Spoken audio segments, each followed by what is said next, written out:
अस्सलाम वालेकुम ख़ातिन हज़रात, मैं हूँ इसरार अहमद किसान।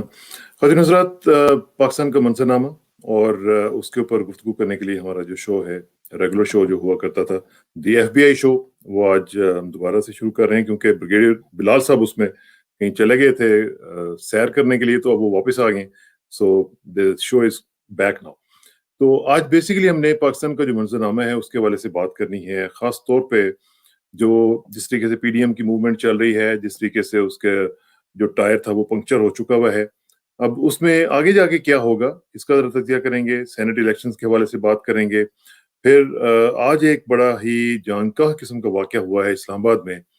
उसामा नामी शख्स को, नौजवान को पुलिस ने गोलियाँ मार के हलाक कर दिया और ये कितना भयानक वाक़या हुआ है, इसका भी ज़रा तज़किया करेंगे और इसका क्या इम्पैक्ट पड़ेगा इमरान खान गवर्नमेंट के ऊपर, उसका भी ज़रा तज़किया करने की कोशिश करेंगे। और हमें जॉइन कर रहे हैं हस्ब मामूल जनाब ब्रिगेडियर फ़ारूक हमीद साहब और उनके साथ तशरीफ़ रखते हैं जनाब ब्रिगेडियर बिलाल साहब। अस्सलाम वालेकुम sir, welcome back sir. Thank you sir. Brigadier Bilal साहब से बात करना शुरू करूंगा। ब्रिगेडियर बिलाल साहब, किसाना भाई, अस्सलाम वालेकुम। वालेकुम अस्सलाम जी, वालेकुम अस्सलाम। मैं अपने नाज़रीन की तरफ से भी आपको वेलकम करता हूं और ब्रिगेडियर बिलाल साहब को खास तौर पे वेलकम इसलिए कर रहा हूं कि उनकी वजह से हमारा दी FBI शो जो था वो इनकम्प्लीट था, तो आज से वो शुरू हो गया। तो ब्रिगेडियर बिलाल साहब से जरा मैं शुरू करूंगा, बीइंग द सीनियर। जी। ब्रिगेडियर बिलाल साहब, जरा मुझे ये बताएं कि ये जो आज वाकया हुआ है, आप इसको किस तरह ले रहे हैं? ये पुलिस ने जिस तरीके से पुलिस गर्दी का मुजाहरा किया है, एक नौजवान को इतनी गोलियां मारी हैं और जो इस्लामाबाद का जो पीम्स हॉस्पिटल है उसके तर्जुमान की जो भी स्टेटमेंट मैं देख रहा था उसमें उसने कहा है कि इसको सामने से गोलियां मारी हैं, यानी गाड़ी रुक चुकी हुई थी तो मारी हैं उसको। तो ये क्या हो क्या रहा है जी इस्लामाबाद जैसे कैपिटल में? Sir, frankly speaking, I have not been able to follow this incident, but ये कोई नई बात तो नहीं है। पुलिस गर्दी तो बड़ी पुरानी बात है। ये तो इनके हाथ में बंदूक है और ये जिसको चाहे मार देते हैं और बगैर वार्निंग के मार देते हैं। पता नहीं इस नौजवान के पास कोई वेपन था या ये कोई शूट कर रहा था आगे से या नहीं कर रहा था या नहाता था। तो ये तो होता रहता है सर, पाकिस्तान में आम होता रहता है।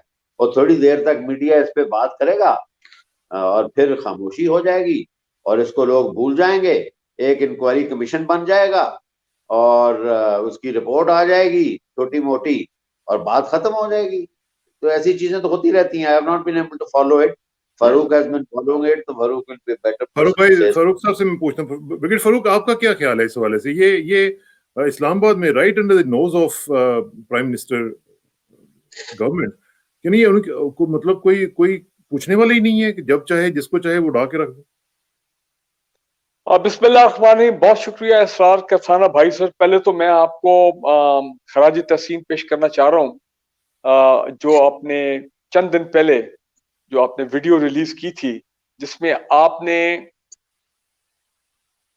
वो प्राइम एक रिवील किया, जिसमें just to cut it short, जिसमें आपने डेढ़ दहाई पहले, मतलब जब उनकी मूवमेंट शुरू हो रही थी और आप इंटरव्यू करने गए शादी के फौरन बाद, तो जब एक लाहौर को एक प्रोफेसर साहब पामिश को मिले, एस्ट्रोलॉजर को मिले हाथ दिखाने के लिए, तो उन्होंने आपसे ये शेयर किया जो कि इमरान खान के साथ भी शेयर नहीं किया कि जनाब इमरान खान के हाथ में डबल लक लाइन है। और फ्रैंकली स्पीकिंग ये डबल लक लाइन, ये अल्फाज मैंने भी जिंदगी में पहली दफा सुने। लक लाइन सुनी, डबल लक लाइन नहीं सुनी। तो फिर जिसको उन्होंने बताया, आपने कहा कि आपको बताया कि डबल लक लाइन वो एक्स्ट्रा ऑर्डिनरी लोगों की होती है, जिनको अल्लाह ताला जो है, मेरी नजर में जिनको कहा जाता है God gifted people, extra ordinary mental and physical abilities, extra ordinary लोग जो कि आम मेरे जैसे आपके जैसे लोग नहीं होते। और वही आपकी बात सही है कि वही चीज साबित हुई कि, और ये कहा कि जी ये वो डबल लक लाइन का मतलब है कि जो ये काम का तहिया कर लेंगे ये जनाब बस चलते जाएंगे, इनको रोकने वाला कोई नहीं। तो मैं तो ऑनेस्टली मैं बहुत कम अपनी भी वीडियोस में बहुत कम पूरी 20-25 मिनट 40 मिनट देखता हूं, लेकिन आपकी जो 25 मिनट वाली वीडियो थी ना, आई एम श्योर अभी भी वायरल है, पूरी दुनिया वो देख रही है। जिन्होंने नहीं देखी मैं कहूंगा बराए मेहरबानी इसरार किसाना साहब की वो वीडियो देखें इमरान खान के बारे में। बिलीव मी, अगर मैं इमरान खान की जगह होता या उनके साथियों के नजदीक जो उनके इर्द गिर्द जो लोग हैं, उनको वो आई एम श्योर उन्होंने भी देखी होगी, and you should have got a call from the prime minister कि जनाब इसरार कसाना साहब, आपको ये चीज मालूम थी, आपने मुझे ये 20-25 साल ये बात क्यों नहीं बताई? But having said that, it was a great revelation. Thank you sir, thank you, and heads of thank you very much, बहुत शुक्रिया सर, बहुत शुक्रिया। आपके सवाल पे आते हुए,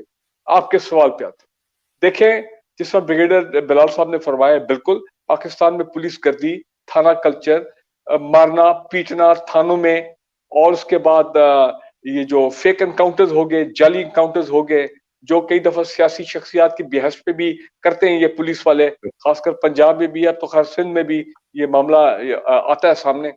लेकिन इस केस में वाकई एक निहत्था नौजवान, मैंने स्टोरी को फॉलो किया है, निहत्था नौजवान कैसे 22 गोलियां उसको मारी गई, और जिसमें ब्रिगेडियर बिलाल ने भी फरमाया, बिल्कुल इंटीरियर मिनिस्टर ने कहा कि जनाब फौरन इनको हम ये कमीशन बनाते हैं। मैं समझी शायद कोई जुडिशियल कमीशनर का कोई जज साहब होंगे, कोई सेशन जज होंगे, वो पता नहीं, मेरा ख्याल है कोई एडिशनल डिप्टी सेशन जज टाइप कोई शख्स है मोहतरम, जिनकी हेड लगाया गया है, और वो चंद 5 पुलिसमैन जो इन्वॉल्व हैं उनको जनाब अरेस्ट कर लिया गया। और बिल्कुल होगा ये कि इसकी 5 दिन दिए गए, इसकी रिकमेंडेशन आएगी, रिकमेंडेशन के बाद कुछ लोग होंगे वो सस्पेंड हो जाएंगे, उसके बाद मामला रफा दफा हो जाएगा, खत्म हो जाएगा, it will be back to business as usual. ये वही चीज है जिस तरह हमने अभी सुना है सिंध में, मुझे आइडिया था कि ये हो रहा है, नैब के दौर में मुझे आइडिया था ये हो रहा है कि जनाब 500 अफसर सिंध गवर्नमेंट में, I am sure Punjab government में भी ऐसे अफसर होंगे, 500 अफसर जिन्होंने वॉलंटरी रजा कराना तौर पे, उसको वीआर बोलते हैं नैब के कानून के मुताबिक, जिसमें मैं भी नैब में रहा हूं, तो वीआर जो है गवर्नमेंट ऑफिशियल्स की होती है कि आपने 1 करोड़ की करप्शन की है, पब्लिक मनी की, अच्छा जनाब ये पैसे वापस करें, तो वो कहते लो जी मैं पैसे वापस करता हूं, मेरी जान छोड़ दें, तो वो जनाब पैसे वापस हो जाते हैं। नैब के कानून में ऐसी कोई प्रोविजन नहीं है कि जो वॉलंटरी रिटर्न करे तो वो जनाब अपनी जॉब से भी फायर हो जाएगा, या कोई प्ली बार्गेन करे, तो वो क्या प्ली बार्गेन तो नॉर्मली ये सियासतदानों पब्लिक ऑफिस होल्डर्स के लिए होती है। तो कहने का मतलब ये है कि यहाँ पे भी यही होगा। वो 500 अफसर अभी तक सिंध हाई कोर्ट को मैं खराज तहसीन पेश करता हूँ, सिंध हाई कोर्ट के जो मोहतरम जजेस हैं, जिन्होंने एक पिटीशन पे एमक्यूएम के कंवर खालिद साहब है, मेरे ख्याल यही उनका नाम है, कि जनाब उन्होंने कहा कि लिस्ट बताई जाए 500 अफसरों की, और उन्होंने कहा इमीडिएटली इनको ओएसडी सस्पेंड किया जाए, पहले तो इनको फारग किया जाए ना, ओहदों पे बैठा, कई लोग प्रमोट भी हो गए थे। तो देखिए यहाँ पे आवा आवा बिगड़ा हुआ है। ये अगर सानिया साहिवाल, जिसमें इसी तरह ये काउंटर टेररिज्म डिपार्टमेंट के, हालांकि मैं उनकी बड़ी रिस्पेक्ट करता हूँ कि मेरे पास बहुत खबरें हैं, काउंटर टेररिज्म डिपार्टमेंट पंजाब की खासकर इन्होंने, और कराची में भी इन्होंने बड़ा जबरदस्त दहशतगर्दी का इन लोगों ने मुकाबला किया है। इनकी स्टोरीज मंजर आम पर नहीं आती हैं, जो उन्होंने कारनामे अंजाम दी, कोई शक वाली बात नहीं। लेकिन सानिया साहिवाल भी इसी किस्म की कोई चीज थी, वो बेचारी फैमिली थी, वो सारे लोग उसको अगर जिसमें वहां मारे पे गए, सजा दे दी जाती तो आज हाँ शायद ये सानिया इस्लामाबाद ना होता। ये ना होता। बस वो बात वही है ना, देखें जी लाहौर के सीसीपीओ है उमर खालिद साहब, उनको एकदम रिमूव कर दिया गया, ठीक है ना जी। उमर शेख, और उमर उन्होंने शेख। कहा, उन्होंने अपनी एक स्टेटमेंट अभी दी है सोशल मीडिया पे, मैं पढ़ा था, उन्होंने कहा कि जी देखे, और वो बड़े सख्त किस्म के पुलिस ऑफिसर हैं, 4 महीने में लोग कहते हैं कि ये जितने ये कब्जा माफिया, चोर डाकू, ये बड़े डर गए थे उनसे, ये उन पे हाथ डाल रहे थे, लेकिन बहरहाल वो सैक हो गए। ब्रिगेडियर साहब, उन्होंने सर ब्रिगेडियर बिलाल साहब को भी शायद कोई रिपोर्ट होगी इसके हवाले से, उमर शेख के हवाले से, उसको क्यों चेंज किया गया है बिलाल साहब? सर बात सुने, मैं तो कई सालों से कह रहा हूं कि बुज़दार को रिमूव करें, ये इस काबिल नहीं है कि इस कुर्सी पे बैठ सके। तो बुज़दार साहब की जब बात उसने नहीं मानी होगी, आपको पता है पॉलिटिकल लोग तो अपनी बातें पुलिस से मनवाते हैं, तो उसको बंद कर दिया, सिंपल एज दैट। तो ये जो जिस तरह इमरान खान ने कहा था जी कि आपको 3 महीने का टाइम दिया जा रहा है, या 4 महीने का फॉर दैट मैटर, तो मुझे ये बताएं कि जहां पे 35 साल का बेड़ा गर्क किया हुआ था लाहौर का इन्होंने, शरीफैन ने, तो उसमें 3 महीने या 4 महीने का क्या वक्त होता है जिसमें को पता चलता है इतने बड़े बड़े माफियाज के ऊपर हाथ डालना, इतने इतने बड़े बड़े क्रिमिनल्स उनके ऊपर हाथ डालना, 3 महीने में क्या हो सकता था? कुछ भी नहीं हो सकता सर। ये इस मुल्क को चेंज करना, इस पब्लिक को चेंज करना कोई इतना आसान काम नहीं है। करप्शन हमारे अंदर, हमारे खून के अंदर बस चुकी है, और ऊपर से नीचे तक आवेगा हवा बिगड़ा हुआ है, तो ये बहुत is a very tall task. बस अल्लाह भी यही ठीक कर सकता है इस कौम को। तो ठीक है, इस तरह के लोग आते हैं थोड़ी देर के लिए, रॉबिन हुड जैसे, वो अपना कुछ करने की कोशिश करते हैं, फिर उनको साइड पे कर दिया जाता है और उसी डगर पे मामला चल पड़ता है जिस पे चल रहा होता है। तो ये इसी तरह चलता रहेगा। बल्कि फारूक साहब जरा थोड़ा सा सियासी मामला को भी हैंडल करने की कोशिश करते हैं कि ये आपने देखा कि जैसे ही 2020 खत्म हुआ है तो मेरा ख्याल है कि पीडीएम का भी 2020 खत्म हो गया। तो अब क्या हो क्या रहा है? मौलाना फजलुर रहमान साहब काफी फ्रस्ट्रेटेड नजर आ रहे हैं मुझे। देखिए जी, मौलाना फजलुर रहमान साहब की जो एक्सप्रेशन हम उनके चेहरे पे देख रहे हैं पिछले 4-5 दिनों से, खासकर जब से वो पीडीएम का 1 जनवरी का इजलास हुआ है, जिसको अंग्रेजी में मैं कहूंगा कि आसिफ जरदारी ने ही पुल्ड द रग, उन्होंने कालीन खींचा इनकी पैरों से नीचे। तो उसके बाद मुझे नहीं नजर आ रहा कि वो संभल रहे हैं, बल्कि उनकी फ्रस्ट्रेशन में मुझे इजाफा जो है वो दिन ब दिन इजाफा बढ़ता जा रहा है। मैं सिर्फ यहाँ पे एक बात कहना चाहूंगा पहले कि ये ना हम समझें कि बड़ा स्मार्ट मूव किया है आसिफ जरदारी ने, चले ठीक है, पॉलिटिकली स्मार्ट मूव, लेकिन एक बात हमें ध्यान में रखनी चाहिए कि आसिफ जरदारी साहब को भी मालूम है कि सिंध गवर्नमेंट ने पिछले 12 साल में जो तबाही मचाई है सिंध में, अगर वो आज वाकई बुक के मुताबिक बिल्कुल प्लान के मुताबिक रेजिग्नेशन देते हैं, पूरी पीपल्स पार्टी सिंध असेंबली में, जनाब नेशनल असेंबली में वगैरह वगैरह, और या अपनी असेंबली को डिसॉल्व करते हैं, समथिंग लाइक दैट, तो क्या और सिंध गवर्नमेंट उनकी खत्म हो जाती है। मैं आपको बता रहा हूं, एक सुनामी आएगा एहतसाब का सिंध के अंदर, सुनामी आएगा, ऐसा सुनामी कि इनको बहा के ले जाएगा, इनको पता नहीं लगा इनके साथ हुआ क्या है। एक तो वजह यह कि ये उससे बचना चाहते हैं कि मामला को लटकाओ, प्रेशर भी रखो, और जरा अपना अपना पॉलिटिकल जो है वो थानेदारी भी कायम रखो कि जनाब हम बहुत सियासी तौर पे हमारा शऊर बहुत ज्यादा है, हमारा तजुर्बा ज्यादा है, भाई हमसे पूछो क्या करना है, हम आपको बताएंगे, आप हमें मत बताएं क्या करना है। ये कहना है जरदारी साहब, क्योंकि उनको पता है। दूसरी बात, 2023 के इलेक्शन उनको पता है 2.5 साल रह गए हैं, कोई इतनी बड़ी बात नहीं है।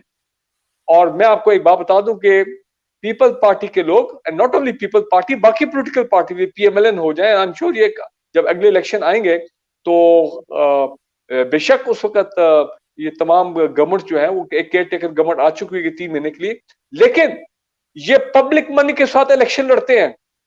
आपके ख्याल में पीपल पार्टी के लोग जो है वो अपने पैसों से इलेक्शन लड़ेंगे? सवाल ही पैदा नहीं होता।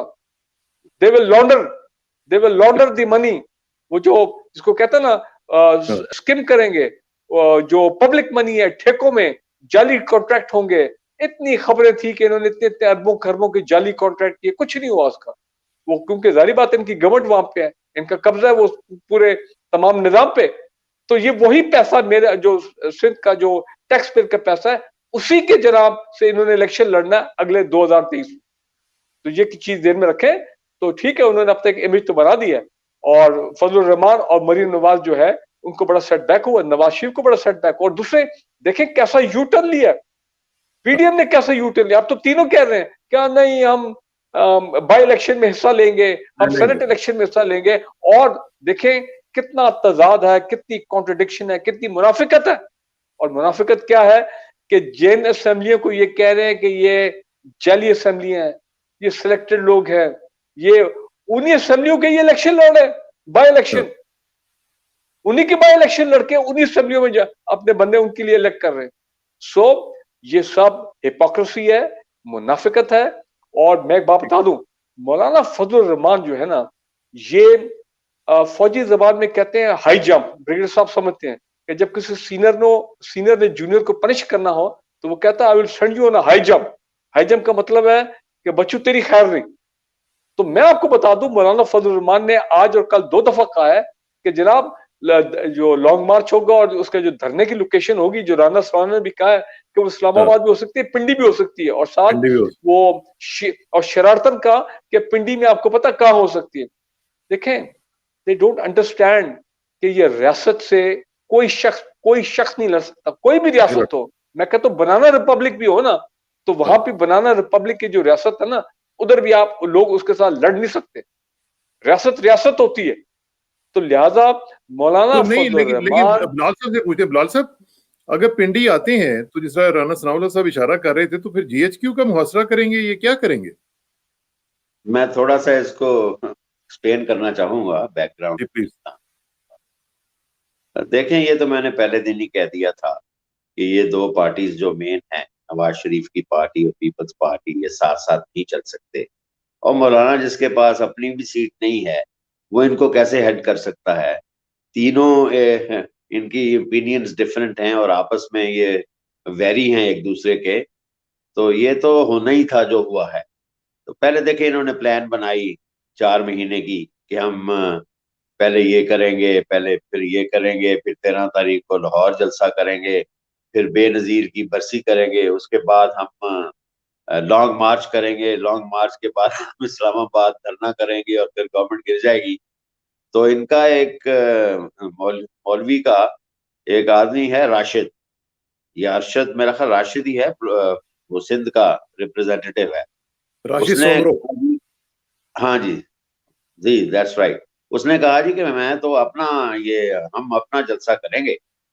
तो जरदारी ने कहा कि भाई ये तो हर साल हम करते हैं, हमारी रीत है पुरानी कि हम बेनजीर के लिए हम हर साल इकट्ठे होते हैं, तो आप कैसे कर सकते हैं? और ऊपर से ये मौलवी वहां पे गए नहीं, ही डिडंट गो देयर। तो इनके सख्त डिफरेंसेस उस बात पे हो गए कि देखो यार, ये पहले ही ये हमें तो एक्सपेक्टेड था, और ये देखो ये इस बरसी पे आया नहीं, और ये बरसी की सारा क्रेडिट खुद लेना चाहता था। तो इन्होंने इसको एक शॉर्ट किक मार के इन्होंने कहा जी स्टेट हम रेजिग्नेशन दे देंगे। तो रेजिग्नेशन देने के लिए कोई तैयार नहीं है अंदर से, मैं आपको बताता हूँ।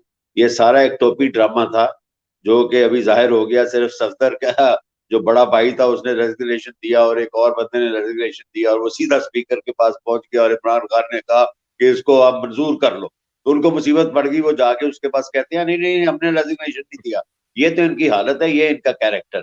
किसी ने कोई रिजाइन नहीं करना, और ये बुरी तरह अभी फेल हो चुके हैं। पीडीएम इज गॉन, और इस गवर्नमेंट को कुछ नहीं होगा। आपने खुद ही जिक्र किया है डबल लक का, मैंने वो पूरा प्रोग्राम देखा, इट इज वेरी इंटरेस्टिंग। तो एक आदमी जिसकी डबल लक लाइन हो, उसको गिराना बहुत मुश्किल है। तो ये इमरान खान ये 5 साल भी पूरे करेगा और दोबारा भी इंशाल्लाह आएगा। कोई अपोजिशन इसको गिरा नहीं सकती, मेरा ये ईमान है, क्योंकि तो खुद ये एक ईमानदार आदमी है। फारूक साहब से मैं पूछना चाहता हूँ, फारूक साहब जरा ब्रिगेडियर साहब फरमा रहे हैं और पूरा उन्होंने बैकग्राउंड भी बताया कि ये सिंसियर भी नहीं है और सीरियस भी नहीं है इस्तीफों के हवाले से। तो फिर ये जो मरियम का, बल्कि एक क्वेश्चन भी है, मैं ये भी आपके साथ शेयर कर लेता हूँ। ये पूछ रहे हैं कि ब्रिगेडियर साहब, some sources disclose military establishment behind relief of Maryam Safdar and Nawaz Sharif. तो क्या इस तरह का कुछ सोचा जा रहा है, जिस तरह के मोहम्मद अली दुरानी साहब ने भी अपनी एक कैंपेन शुरू की हुई है? तो क्या कोई इस तरह की मामलात में कोई डील वगैरह के सिलसिले चल रही हैं? देखें, एक बात तो मैं कंफर्म कर सकता हूं कि, और वो दुरानी साहब ने भी कंफर्म किया कि जनाब बैक चैनल तो चल रहा है। वो तो बल्कि ये कह रहे हैं कि जी लंदन तक भी बैक चैनल चल रहा है। जाहिर बात है ऐसी चीजें ओपनली तो नहीं होती हैं। अब बैक शाहिद खान चैनल, अब्बासी भी इसी का हिस्सा है। It is, you can not rule it out, very much possible. देखिए बैक चैनल की बात तो बड़ी खुल के हो रही है, और उस बैक चैनल में इट इज क्वाइट पॉसिबल कि हो सकता है कोई गवर्नमेंट, देखे ना, गवर्नमेंट की पोजीशन, पॉलिटिकल गवर्नमेंट ने पोजीशन ये रखी हुई है कि जी हमारा किसी से कोई राब्ता नहीं, हालांकि मैं उससे एग्री नहीं करता हूं। मेरे पास खबर है कि जो अपना गवर्नमेंट के रेप है वो भी बैक चैनल में इनको मिल रहे हैं, वो भी मिल रहे हैं। और वो अब तो आज लेटेस्ट खबर तो ये है कि जो अहम अपना लोग हैं, वो जो छोटी पार्टीज हैं पीडीएम के अंदर, वो उनके साथ भी बैक चैनल चल रहा है। सो कहना मैं ये चाहता हूं कि देखें, पिछले साल एक बड़ी ये बात वसूख के साथ बड़े बड़े सीनियर जर्नलिस्ट ने आके की थी, और हम तक भी ये बात पहुंची थी लाहौर में कि जनाब नवाज शरीफ साहब जो गए हैं वो एक डील और अरेंजमेंट के तहत गए हैं, और उसमें पैसा देने की बकायदा टाइमलाइंस हैं, और उन्होंने उन टर्म्स ऑफ एग्रीमेंट को नवाज शरीफ ने फॉलो नहीं किया, उनको ऑब्जर्व नहीं किया, और ये वजह थी कि मरियम नवाज को बाहर नहीं जाने दिया गया। और मरियम नवाज ने ये स्टेटमेंट दी थी बड़ी मशहूर आज से 8 महीने पहले कि मुझे यहाँ पे यरगमाल बनाया गया हुआ है। What I am trying to say is I don't rule it out, क्योंकि इंटरनेशनल फोर्सेस अब इस्लामाबाद में फिर आगे एक्टिव हो गए। मुख्तलिफ ममालिक के high commissioner ambassador, Saudi Arabia, UK, China वगैरह, ये प्राइम मिनिस्टर को मिल रहे हैं, आर्मी चीफ को मिल रहे हैं। तो इट इज क्वाइट पॉसिबल कि बिहाइंड द सीन ये बात चल रही हो कि जनाब मामले को रफा दफा किया जाए और कोई ऐसा हो कि नवाज शरीफ जो है उसको कोई रिलीफ मिले और मरीम नवाज को कोई रिलीफ मिले वगैरह। लेकिन मैं आपको एक बात बता दूं, मेरी अपनी असेसमेंट ये कि रिलीफ किसी को नहीं मिल रहा, ये नहीं होने लगा। क्योंकि आप मुझे खुद बताएं कि नवाज शरीफ ने जो काम किया और मरीम नवाज ने जो जहर उगला है फौज की लीडरशिप के खिलाफ बाई नेम लेके, जो कि पाकिस्तान की तारीख में पहले नहीं हुआ, आपके ख्याल में with in weeks military establishment कहेगी आए जनाब, जो आपको चाहिए हम आपको प्लेट में रख के दे देते हैं, और जबकि इट्स नॉट पॉसिबल ऑल्सो। लेकिन पहले ऐसे होता तो रहा है ना फारूक साहब, पहले लेकिन ऐसे माजी में हुआ है उस वक्त जबकि फौज कुछ पावर में थी पाकिस्तान में। There was a military government when the army chief and the president both were the same, general Musharraf. तो वो तो उस वक्त तो सब कुछ हो सकता था, हर एनआरओ होते थे। जनरल मुशर्रफ अपना भी कोई देख रहा था कि मेरा भी मामला जो है वो लंबा हो जाए, प्रेसिडेंट वगैरह, वो अपनी सिक्योरिटी के चक्कर में थे। तो वहां पे फिर देखे ना सारे एनआरओ हो गए। यहां पे मेरा नहीं ख्याल है कि अब एस्टैब्लिशमेंट की तरफ से कोई ऐसी गलती होगी कि जिसमें इस सिचुएशन को डिफ्यूज करने के लिए, हाँ सियासी बैक चैनल होने चाहिए, वो हो रहे हैं सियासी बैक चैनल। आफ्टर दुरानी साहब जो हैं, आपको पता है कि पीर पगाड़ा साहब की पाकिस्तान में और खासकर सिंध में, इवन नेशनल पॉलिटिक्स में रवायती तौर पे पीर पगाड़ा जो है उनका एक बड़ा एक ऑनरेबल रोल है। उनको बड़ी सब लोग उनको बड़ी इज्जत की निगाह से देखते हैं। और पीर पगाड़ा साहब जब अपना कोई रब बेचते हैं through in the name of ये दुरानी साहब, ठीक है मैं मानता हूँ दुरानी साहब और द इंफॉर्मेशन मिनिस्टर ऑफ अब जनरल मुशर्रफ, तो वो उनके ताल्लुकात माजी के एस्टैब्लिशमेंट के साथ भी है, माजी की तरह माजी एस्टैब्लिशमेंट के साथ रहे उनके। लेकिन पीर पगाड़ा साहब अपना एक रिकंसिलिएशन का रोल प्ले कर रहे हैं, व्हिच डज नॉट मीन कि जनरल मुशर्रफ टाइप एनआरओ कोई होगा। बिलाल साहब आपका क्या ख्याल होना है भी नहीं चाहिए। डील वगैरह कुछ हो सकती है या बिहाइंड द डोर, जिस तरह अभी ब्रिगेड साहब बता रहे हैं, तो कोई इस तरह का मिलिट्री एस्टैब्लिशमेंट की तरफ से कोई इशारा फील कर रहे हैं या आपकी इतलात हैं कि कुछ इस तरह का मामला हो सकते हैं? क्योंकि उसकी एक बहुत बड़ी वजह यह है कि ये जो एम्बेसडर साहब के बता रहे हैं कि मिले हैं, उन्होंने मुलाकातें की हैं, चाइनीज प्रेसिडेंट की विजिट जो है उसके लिए अभी से तैयारियां शुरू हैं और वो चाहते हैं कि कोई उस वक्त कोई इस तरह की अनरेस्ट वगैरह कोई चीज ना हो। तो हो सकता है कि मिलिट्री एस्टैब्लिशमेंट सोच रही हो कि यार इनको थोड़ा सा जरा फ्री हैंड दे देते हैं या इनको कहते हैं अच्छा जी हम कुछ ना कुछ डील कर लेंगे। ब्रिटेन का सबसे ज्यादा मशहूर अखबार और सबसे ज्यादा जो the paper which is read most is the sun. उसमें एक है मिस्टर स्टीफन, उन्होंने ये लिखा है कि नवाज शरीफ को बिल में रखा हुआ है। बिल वो होती है जो खरगोश की या चूहे की एक सुराख बना होता है जमीन में, तो वो बिल में बैठ के पाकिस्तान के खिलाफ स्टेटमेंट्स दे रहे हैं। और ब्रिटेन अभी मशहूर हो रहा है एज अ मनी लॉन्ड्रर, क्योंकि they are giving protection to people who bring money to England. और ये इंग्लैंड की बहुत बड़ी बेइज्जती हो रही है दुनिया में। और इसके साथ ये इसने नवाज शरीफ ने ये जो फौज के खिलाफ स्टेटमेंट्स दी हैं, इस पे आपकी जो फौजी कमांड है, इन्होंने वहां की फौजी कमांड से ये बात की है कि आप कैसे अलाउ कर रहे हैं एक बंदे को इंग्लैंड में बैठ के वो पाकिस्तानी फौज के खिलाफ वो जहर उगल रहा है। और हमारी गवर्नमेंट ने उनसे बात की है कि ये कैसे मुमकिन है कि एक बंदा बैठ के वहां पे हमारी गवर्नमेंट को गिराने की कोशिश कर रहा है, जो यहाँ से कितने 8 हफ्ते के लिए गया था जी इलाज कराने के लिए, और वहां जाके वो 8 हफ्ते के लिए, और वहां भी वो देख लें कितने अरसे से वहां मुकीम है, उसका वीजा भी खत्म है, फरवरी में पासपोर्ट भी खत्म है। और अभी वहां पे 40 बंदे ऐसे थे जो जिन्होंने ओवरस्टे किया हुआ था और England wanted to set them to Pakistan, और उन्होंने 1 लाख पाउंड दे के जहाज भी कर लिया था, चार्टर कर लिया था। तो Imran Khan has refused to accept them. उन्होंने कहा जी कि ये उसको साथ भेजो तो हम इसको एक्सेप्ट करेंगे।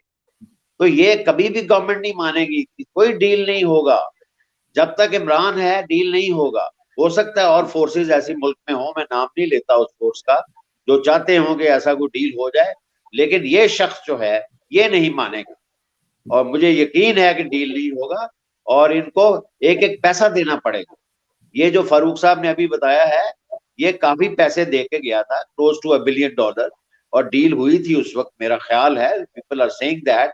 और लेकिन इन्होंने वहां जाके वो डील पूरी नहीं की, क्योंकि इमरान इसलिए माना था कि ठीक है यार, ये जाता है जाए, ये मर ना जाए, यहाँ पे एक मुसीबत पड़ जाएगी, और साथ ये पैसे देने के लिए भी तैयार है, और बाकी पैसे भी इसने वादा किया कि इस तरह मैं पे कर दूंगा। तो ये वहां जाके मुकर गया, और जब ये मुकरा तो उसके बाद फिर ये देख लें जो कुछ आपके सामने हो रहा है।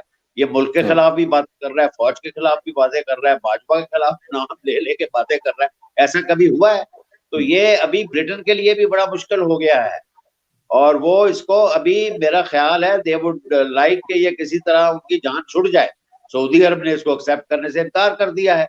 एक ही मुल्क है जहां ये जा सकता है, वो इंडिया है, और इंडिया ये चला गया तो बस ये खत्म है, फिर ये पार्टी खत्म है, ये लोग खत्म है, ये सब कुछ इनका खत्म।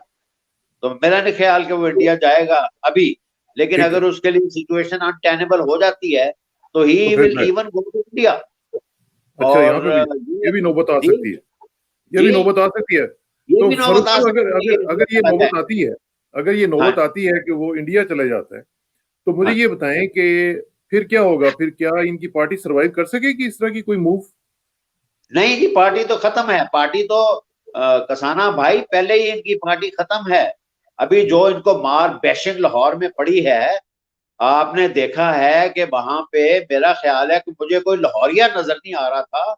ये जो थोड़े बहुत लोग वहां पे फिर रहे थे, ये सारे MNS MPs लेके आए थे। मेरे दोस्त हैं गुज्जर साहब, जो कि 33 साल से MPA बन रहे हैं गुजरांवाला से। तो वो उन्होंने, इकबाल गुज्जर साहब, वो मेरे पास आते हैं, गपशप होती है, हम इकट्ठे बैठते हैं, तो डिस्कशन भी होती है। तो मैंने कहा कितने बंदे लेके आए थे भाई? कहता है मैं एक बस लेके आया था पूरी, और मैं उनको लेके अंदर गया, मैं शक्ल शुक्ल दिखाई अपनी आगे पीछे, और मैं पिछले दरवाजे से निकल गया। तो ये वही लोग थे। कोई बंदा यहाँ पे गया नहीं है वॉलंटरली, किसी का दिल नहीं है, सबको पता है ये चोर है। और अभी खुशी की बात ये है कि मैं जब घर से आपने ना चौधरी इकबाल गुज्जर साहब को काफी मुश्किल में डाल दिया आज। नहीं, वो बड़ा अच्छा आदमी है, और इसलिए डाला है कि उसने मेरे से वादा किया है कि इसके बाद उसने इलेक्शन नहीं लड़ना। This is his last election. चलो, ये कट सी ब्रिगेडियर बिलाल साहब। अच्छा, ब्रिगेडियर फारूक साहब, मैं एक बात कहना चाहता हूँ यहाँ पे। वो जो इकबाल गुज्जर है ना जी, I have found him to be a very good gentleman. जी, मैं जानता हूँ उनको, बड़े हमारे अजीज हैं वो। वेरी ऑनेस्ट पर्सन, और वो बिल्कुल करप्ट नहीं है, और उसने हमेशा सही काम किया है। वहां पे काफी रफाई काम करता है, और वहां पे एक बहुत बड़ा दरबार भी बना रहा है। बहुत अरसा हो गया है, अपना पैसा लगा रहे हैं उसके ऊपर। और ये बड़ी अच्छी गुजरांवाले की मानी परवानी फैमिली है। तो ठीक है ना, मैं तो कोशिश करता रहता हूँ बंदे तोड़ने के लिए, और बंदे टूट रहे हैं। मैं सड़क में निकलता हूँ तो मैं गरीबों से पहले बात करता था, तो वो कहते थे शेर शेर जी, शेर शेर है। अभी वो शेर बकरी बन चुका है। मैं अभी उन्हीं लोगों से बात करता हूँ, and the opinion is changing, and this party is already finished. आपने तो ये कहा ना कि ये पार्टी खत्म हो जाएगी, ये इंडिया जाए ना जाए, ये पार्टी खत्म हो चुकी है। तो अभी आप जो करना चाहते हैं करें फारूक साहब। And the credit goes to Mariam or somebody else? Maryam देखें, yes. ट्रम्प को भाई भेजा था अमेरिका में, अल्लाह ने अमेरिका को तबाह करने के लिए, उसने तबाह कर दिया। मोदी को भेजा इंडिया को तबाह करने के लिए, वो इंडिया को तबाह कर दिया और कर रहा है। और मरियम को भेजा है इनकी पार्टी को तबाह करने के लिए, और इनकी पार्टी तबाह हो चुकी है। It is finished. और ये मैं तो कुछ और ऐड करूंगा जी, प्लीज। मैं तो ये ऐड करूंगा कि मैं तो ये कहूंगा कि सिर्फ पार्टी को नहीं, मरियम नवाज ने जब से पहली दफा तकरीर की थी पब्लिक में आके, वो GIT जो पनामा वाली थी, कहा था हम हुक्मरान खानदान, वो तकब्बुर और प्राइड और एरोगेंस शो किया। उसके बाद से आप देखें पूरे शरीफ खानदान को डबो दिया, जो मरियम नवाज के उसके बाद स्पीचेस और तकरीरें होती रही हैं। खानदान में, शरीफ फैमिली में या कोई एब्सकॉन्डर है, या कोई कॉन्विक्ट है, और या कोई अंडर ट्रायल है, या कोई जेल में है। इसके अलावा मुझे बताएं कोई और कैटेगरी हो, नंबर एक। दूसरी बात मैं ये कहना चाह रहा हूं कि मैं उस पिछले साल नवंबर की डील की बात कर रहा हूं। बड़े बड़े, मैं फिर रिपीट कर रहा हूं, मोहतरम सीनियर जर्नलिस्ट ने आके लाइव प्रोग्रामों में कहा कि बिल्कुल एक एग्रीमेंट हुआ था, डील हुआ था, उसमें फाइनेंशियल टाइमलाइंस थी जो कि इनिशियली कुछ पेमेंट की है, फिर बाद में इन्होंने पैसा नहीं दिया, ये मुकर गए नवाज शरीफ वहां पे जाके। तो मैं ये कह रहा हूं कि बड़ी खूबसूरती से शरीफ फैमिली ने और जो भी लोग इन्वॉल्व थे पाकिस्तान के साइड से, ये उस डील को देखे, उसकी कोई बात को नहीं करता। हमने बहुत अपने टेलीविजन प्रोग्राम में कहा कि भाई खुदारा उस डील को पब्लिक करो। एक दो पैसों की बड़ी ट्रांजैक्शन आई तो हमने कहा कि ये पैसा कौन सा आ रहा है, वो कवर अप हो गया, बताया नहीं। एक बड़े तो मशकूक ट्रांजैक्शन जो आई हमारे अपना रिजर्व में। मैं ये कहना चाह रहा हूं कि वो उस डील की डिटेल्स जो है, टर्म्स ऑफ एग्रीमेंट, वो सामने आनी चाहिए, पहली बात। दूसरी है कि फजलुर रहमान के बारे से देखें, अभी नैब ने ख्वाजा आसिफ को अरेस्ट किया इसलिए कि उसकी इन्वेस्टिगेशन चल रही थी, वो कोऑपरेट नहीं कर रहा था। उन्होंने कहा तुम्हारी ऐसी की तैसी, पर ठीक है, फिर हम नैब का कानून इन्वोक करते हैं। मैं आपको बता रहा हूं कि NAB will going to call the bluff of Fazlur Rehman. NAB के एक सीनियर ऑफिसर ने मुझे खुद कहा 4 दिन पहले, हमारा कानून बड़ा क्लियर है, शेड्यूल 2 ऑफ नैब ऑर्डिनेंस, अगर कोई मुल्ज़िम ताउन नहीं करता तो हम उसको कोर्ट में उसके खिलाफ जाके उसकी कन्विक्शन हम ले सकते हैं, and we can arrest him also. So मुझे ये लग रहा है कि मौलाना फजलुर रहमान, मेरी ये प्रेडिक्शन है, आई थिंक रियासत पाकिस्तान आफ्टर नैब रियासत का हिस्सा है, they will call the bluff और फजलुर रहमान, और गालिबन वो अरेस्ट होगा या उसको कोर्ट में लेके जाएंगे कि जनाब ये शख्स जो है, क्योंकि देख रहा फजलुर रहमान जो है, कहते हैं मैं नहीं जा रहा, वो कहते हैं मेरी पार्टी जाएगी, मैं नहीं अपीयर होऊंगा। नहीं जी नहीं, ये कोई बनाना रिपब्लिक तो नहीं है, कैसे नहीं जाएगी, कैसे नहीं फजलुर रहमान साहब जाएंगे? रियासत को तरीके भी पता है कि कैसे ऐसे लोगों को जो है डील किया जाता है, and he might be done that way, I am telling you. तो तीसरी इंपॉर्टेंट चीज ये है कि ये इनको प्रॉब्लम ये हो रही है, कुछ हमारे दोस्तों ने बताया है जो कि प्रिवी है कि पीडीएम में जो उनको कंसर्न ये है पीडीएम को कि भाई हमने अगर लॉन्ग मार्च का ऐलान कर दिया, वैसे तो फरवरी में अगर करेंगे, मैंने डॉक्टर कादरी की लॉन्ग मार्च अटेंड की हुई है, जनवरी फरवरी वाली, अपना इस्लामाबाद की 2011 की। 3 दिन के बाद अब सर्वाइव भी नहीं कर सकते इस्लामाबाद की सर्दी में, और वो 5वें दिन वो कॉल ऑफ हो गया था, उनको फेस सेविंग देख के वापस भेज दिया था पीपल्स पार्टी के दौर में। What I am trying to say, फरवरी में सवाल ही पैदा नहीं होते इस्लामाबाद की लॉन्ग मार्च। उसके बाद सेनेट के इलेक्शन होने, जो इन्होंने क्या कंटेस्ट करेंगे। अगर ये मार्च में भी लॉन्ग मार्च का कोई प्लान करेंगे तो उस वक्त तक मामला गुब्बारे से बिल्कुल फूक निकल के मामला खत्म हो गया होगा।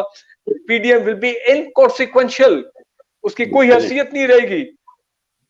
और मैं आज यहाँ पे कौन बात करना चाह रहा हूँ, लाल साहब जी प्लीज, फरूख साहब कंप्लीट कर लें अपना आर्गुमेंट जी। और अगर ये मार्च अप्रैल में जाएंगे उस वक्त तक मैं समझता हूँ कि हालात बदल चुके होंगे, ठीक है ना जी। इन्होंने बाई इलेक्शन पे और सेनेट इलेक्शन पे यू टर्न लिया होगा, तो जारी बात है वो चीज भी खत्म हो गई होगी। तो मैं ये कहना चाह रहा हूँ, सॉरी वो कॉल बीच में आ गई, मैं सिर्फ ये कहना चाह रहा हूँ कि पीडीएम के अब बात क्या हो रही है कि जनाब अगर हम लॉन्ग मार्च की तरफ गए तो ये बताएं कि जो पीडीएम में स्प्लिट भी हो गया है अपना, खासकर जेयूआई में, तो भाई ये अगर अवाम ने तो आना नहीं है, आम पाकिस्तानी जो है वो नहीं इनको ज्वाइन कर रहा, that is the biggest problem now. तो लॉन्ग मार्च में वो कैसे जाएंगे जब आम आदमी उनके साथ नहीं होगा? फरूख साहब, लाहौर का जलसा, do you think was it the last nail in the coffin? वो एब्सोल्युटली उसके बाद से ये परेशान हो गए कि जनाब लाहौर के जलसे में जहां पे हमारी 11 सीटें हैं मुस्लिम लीग की, वो लोग नहीं निकले हैं, तो ये कैसे लॉन्ग मार्च कौन करेगा भाई? कौन जाएगा मार्च में बड़ी सर्दी होती है इस्लामाबाद में, कौन जाएगा? हाँ, मई जून और वो पे गर्मियां बहुत हो जाती है। सो एक वो फैक्टर। तो मैं आपको ये बता दूं कि मौलाना Fazlur Rahman could be in trouble. हाँ, जहां तक नवाज शरीफ के ये वीजे के पासपोर्ट के ताल्लुक है जो 16 फरवरी का है, ठीक है, मैं आपको ये बता दूं कि खबर ये है कि जी उनकी आप भी बाहर बैठे हैं, आपकी भी ज्यादा खबरें होंगी कि जनाब already is applied for extension in business visa, और बिजनेस वीजा में काफी देर तक आप मजीद रह सकते हैं। तो खैर ये तो सूरत आने वाले दिनों में जो है हमें पता लगेगी।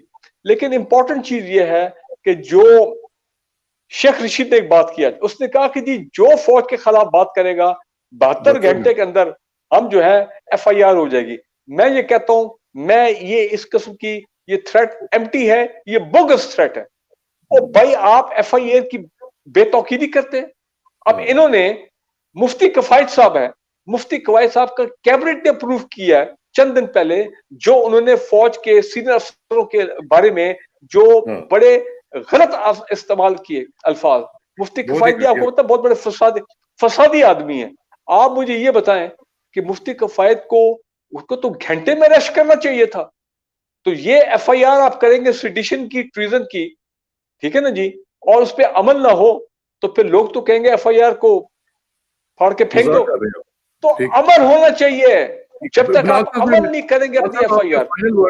फाइनल वर्ड ये बताइए कि क्या ये जो सूरत हाल हम देख रहे हैं, इसमें ख्वाजा आसिफ साहब भी गिरफ्तार हो गए, मौलाना फजल रहमान को बुलाया जा रहा है, वो कह रहे हैं मेरी पार्टी शामिल होगी, मेरी पार्टी पेश होगी, मैं नहीं होगा। तो ये जो अभी बता रहे थे फारूक साहब के, क्या ये बनाना रिपब्लिक है? तो क्या वाकयातन इन लोगों के ऊपर एहतसाब का जो अमल है वो जारी होगा कि नहीं होगा? सर बात सुने, आसिफ ऐसे नहीं गिरफ्तार हुआ। Asif is a very corrupt man and I personally know a person जिन्होंने सोसाइटी बनाई है सियालकोट में। उनको ये बिजली नहीं लगा रहे थे जब मिनिस्टर पावर थे, और वो एक टैची केस नोटों का भर के इनको दे के आए थे, तो उनकी बिजली लगी थी सोसाइटी। मैं नाम नहीं लूंगा इधर, और मेरे पास ही रहते हैं इधर आर ब्लॉक में DH। और अभी कहते ये हैं कि जब मैं डिफेंस मिनिस्टर था तो मैं 50,000 दिरहम तनख्वाह लेता था दुबई से। मैं उनको गाइड करता था कि बिजनेस किस तरह करना है, और वो कैश में मुझे मिलते थे जो मेरे अकाउंट में जाते थे दुबई में, और वहां से यहाँ पे आते थे। 25 करोड़ रुपया इनके अकाउंट से निकला है इधर, जो वो जस्टिफाई नहीं कर सकते। और इस तरह ये सब लोग कुछ भी जस्टिफाई नहीं कर सकेंगे। फजलुर रहमान अगर अरेस्ट होगा तो उसके पास बहुत जायदाद है, वो एक पैसा जस्टिफाई नहीं कर सकता। ये सब पकड़े जाएंगे। एहतसाब का जो हथौड़ा है वो हर एक के सर पे पड़ने वाला है, और बहुत पैसा निकलेगा इस मुल्क का इंशाल्लाह। और इमरान विल नॉट बच। मुझे पता है कि इमरान विल नेवर बच, और एक एक करके ये सब पकड़े जाएंगे। और इसलिए नहीं पकड़े जा रहे कि ये कोई PDM में मूवमेंट चला रहे हैं या कोई मार्च चला रहे हैं। ये इसलिए पकड़े जा रहे हैं कि इमरान बेसिकली आया ही इसलिए है। उसका मेन पॉइंट क्या था कि मुझे वोट दो, मैं ये एहतसाब करूंगा हर बंदे का। तो उसने ये एहतसाब करना है इंशाल्लाह। तो one by one they will all be caught. And next Farooq ने जो कहा है 100% सही है। Fazlur Rahman will be the next person to be arrested. और फिर आगे आगे देखिए होता है क्या, इब्तिदाई इश्क है होता है क्या। चले जी, बहुत बहुत शुक्रिया। मैं एक बात कर दूं, लास्ट पॉइंट इरशाद भाई, लास्ट पॉइंट। वैसे मैं कहता हूं बड़े हमारे लिए शर्म का मुकाम है कि ये तमाम लोग देखें। मैं तो कहता हूं ये कानून अब आ जाना चाहिए कि कोई पब्लिक ऑफिस होल्डर अकामा होल्डर नहीं हो सकता। मतलब ये आप आम आदमी अकामा होल्डर हो जाए, मुझे कोई इतराज नहीं है।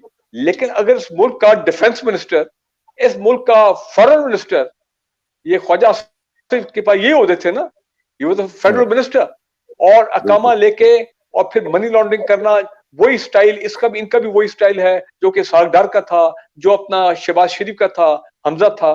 तो देखे ना, वो इमरान खान की एक बात तो सही है, हालांकि बड़े ब्लंडर्स किए इमरान खान, इसमें कोई शक नहीं है। लेकिन एक बात वो सही कहता है कि अगर हेड ऑफ द गवर्नमेंट जो है, चीफ एग्जीक्यूटिव, प्राइम मिनिस्टर, अगर वो चोर बाजारी करे, अगर वो गलत काम करे, अगर वो मनी लॉन्ड्रिंग करे, तो फिर नीचे वाले लोग हैं इर्द गिर्द, और नीचे वाले लोग वो फिर दबा के और खुल के करेंगे। एक अच्छी डेवलपमेंट हुई है, एक अच्छी one of the good developments in Punjab, जो पंजाब की एंटी करप्शन डिपार्टमेंट जो है ना वो खड़ी हो गई है। अरबों रुपए रिकवर हो रहे हैं, जो कब्जा ग्रुप से हजारों एकड़ कैनाल, जो भी आप कहें, कब्जा ग्रुप से स्टेट लैंड रिकवर हो रहा है, लोग पकड़े जा रहे हैं, पैसा रिकवर हो रहा है, ये कभी एंटी करप्शन वाले जो है कभी इतने मुतहरिक थे ही नहीं थे। हाँ, ठीक बात। वलादा बात तो अल्लाह करे कि ऐसा हो सके, but at least it is a change for the better.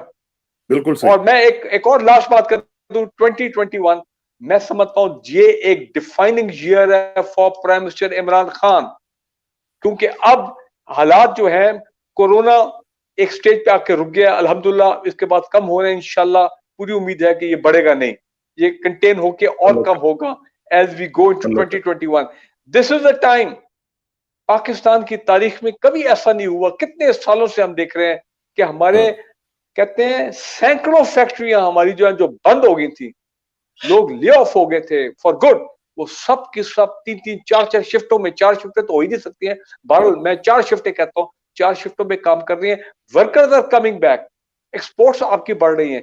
ये ट्रेंड अगर अल्हम्दुलिल्लाह 5-6 महीने और चल गया, हम निकाल गए, बर्दाश्त कर गए इस कोरोना इडियट को, तो आप देखेंगे कि by June this year our foreign exchange reserve, हमारी एक्सपोर्ट्स और ये तमाम अनएम्प्लॉयमेंट, जॉब क्रिएशन, कमाल की इसमें इंप्रूवमेंट आएगी। मुझे इस पे बहुत उम्मीद है कि 2021 is very important for prime minister Imran Khan and his government, क्योंकि उसके बाद फिर आपको पता है कि फिर अगला साल तो फिर इलेक्शन की तैयारी, फिर वो एक और मामला शुरू हो जाए। अल्लाह ताला खैर करे, आपके मुंह में घी, शक्कर और रसगुल्ले और सब कुछ।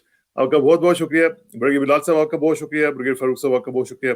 और नाजरीन आप भी दुआ करें कि पाकिस्तान जो इस वक्त डिफाइनिंग मोमेंट पे, जिस तरह ब्रिगेडियर फारूक ने कहा है, तो उससे हम फायदा भी उठा सकें और इससे हम फ्लाई कर सकें अपवर्ड। और अल्लाह करे कि ऐसा हो सके और जो मामलात खराब हो रहे हैं उनको भी टैकल किया जा सके। और जिस तरह उसामा नामी लड़के को जिस तरह आज मारा गया है, उसके मामले में भी मैं फिर ये कहूँगा कि उसके जो कातिल हैं उनको करार वाकई सजा दी जाए, और इंशाल्लाह हम इसको फॉलो करते रहेंगे। आपका बहुत शुक्रिया। आखिर में दुआ कि मेरी इज्जत के लिए काफ़ी है कि मैं तेरा ही बंदा हूँ, मेरे फ़ख्र के लिए काफ़ी है कि तू ही मेरा परवरदिगार है। तो बिल्कुल उसी तरह जिस तरह मैं चाहता हूँ, मुझे भी उसी तरह बना दे जिस तरह तू चाहता है। स्पुरदम बतुमाया खेशरा तू दानी हिसाब कमो बेशरा। मुझे इस राकसाना को ब्रिगेडियर फारूक साहब के साथ और ब्रिगेडियर बिलाल साहब के साथ इजाज़त दीजिए। जल्दी मुलाकात होगी इंशाल्लाह। अल्लाह हाफ़िज़।